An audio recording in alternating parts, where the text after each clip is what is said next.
মাগুরায় শিশু আসিয়াকে ধর্ষণ ও হত্যা মামলায় প্রধান আসামি হিটু শেখকে মৃত্যুদণ্ড দিয়েছেন আদালত।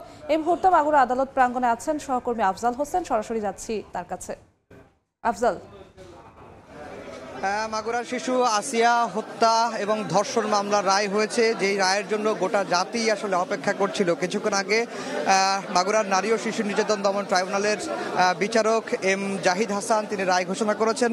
মূল রায়টি যেটি হয়েছে সেটি হচ্ছে যে এই মামলার প্রধান যে আসামি, যিনি আদালতে দোষ স্বীকার করে 164 ধারা জবানবন্দি দিয়েছিলেন, সেই হিটু শেখ, তাকে মৃত্যুদণ্ড দেওয়া হয়েছে। আর বাকি 3 জন আসামি যারা ছিলেন, হিটু শেখের স্ত্রী ছিলেন, হিটু শেখের 2 ছেলে ছিলেন, তাদেরকে আদালত খালাস দিয়েছেন। এবং আদালত যেটি বলেছেন যে এই মামলাটি অত্যন্ত স্পর্শকাতর এবং চাঞ্চল্যকর মামলা, এবং এই মামলায় প্রায় আমরা দেখেছি যে দ্রুত সময়ের মধ্যে নিষ্পত্তি হয়েছে। মাত্র অভিযোগ গঠনের 12 কার্যদিবসের মধ্যেই এই মামলার কিন্তু বিচার শেষ হয়। এরপরে আজকে এর 4 দিন পরেই রায় ঘোষণা করলেন বিচারক। আপনারা দেখতে পাচ্ছেন যে এখন আসামিদেরকে আদালতে থেকে নিয়ে যাওয়া হচ্ছে, এবং যেটি আমি আগেই বলেছি যে এই মামলায় শুধুমাত্র একজনের দণ্ড হয়েছে, আর বাকি সব আসামিকেই খালাস দেওয়া হয়েছে।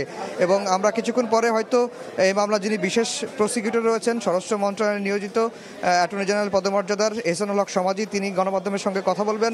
আদালত রায়ে কি পর্যবেক্ষণ দিয়েছেন সেই বিষয়টিও তিনি তুলে ধরবেন আমাদের কাছে। আর যেটি বলে রাখি যে 6 মার্চের ঘটনা, 6 মার্চে যখন শিশু আসিয়া তার বোনের বাড়িতে এসেছিলেন বেড়াতে, এবং এরপরে তিনি ধর্ষণের শিকার হয়েছিলেন। এবং ধর্ষণের ঘটনায় আমরা দেখেছি যে গোটা দেশ জুড়েই কিন্তু ব্যাপক আলোচনার জন্ম দেয় এবং ক্ষোভে ফেটে পড়ে। আমার সঙ্গে সহকর্মী সোহাগ রয়েছেন, যিনি এই ঘটনার শুরু থেকেই আসিয়া ধর্ষণ মামলার সংবাদটি দর্শকদের সামনে তুলে ধরার চেষ্টা করেছেন।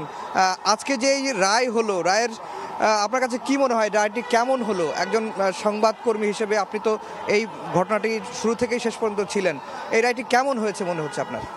আফজাল, আপনি যেমনটি বলছিলেন, আসলে এই যে রায়ের আমরা শুরু থেকে আমি আসলে থাকার চেষ্টা করেছিলাম, এবং আজকে যে রায় হলো মাত্র 12 কার্য দিবসের মধ্যে যে রায় বিচার কাজটা শেষ হলো আসলে, এবং একজনের যে প্রধান অভিযুক্ত হিটু শেখ, তাকে যে ফাঁসি দেওয়া হয়েছে, আসলে আমি মনে করি যে মাগুরাবাসী সহ সারা বাংলাদেশের মানুষ মনে করছে যে এটা ন্যায় বিচার প্রতিষ্ঠিত হয়েছে, এবং দ্রুত সময়ের মধ্যে এই বিচারটা হওয়ায় কিন্তু সারা বাংলাদেশের মানুষ সহ যারা আসিয়ার স্বজন যারা আছে তারা কিন্তু সন্তুষ্টি প্রকাশ করেছে। এবং এটাই তারা চেয়েছিল যে আসিয়ার যে মূল অভিযুক্ত তারা কিন্তু এই হিটু শেখের কিন্তু তারা ফাঁসি চেয়েছিল, এবং অন্যান্য আসামিদেরও তারা কিন্তু শাস্তি চেয়েছিল, কিন্তু আদালত হয়তো তাদের নির্দোষ পেয়েছে, তাদের খালাস দিয়েছে যেটা মনে করেছে। এবং মাগুরাবাসী সহ সারা বাংলাদেশ মনে করি যে এই রায়ে সন্তুষ্ট হবে এবং এটা ন্যায় বিচার প্রতিষ্ঠিত হল বলে আমি মনে করি।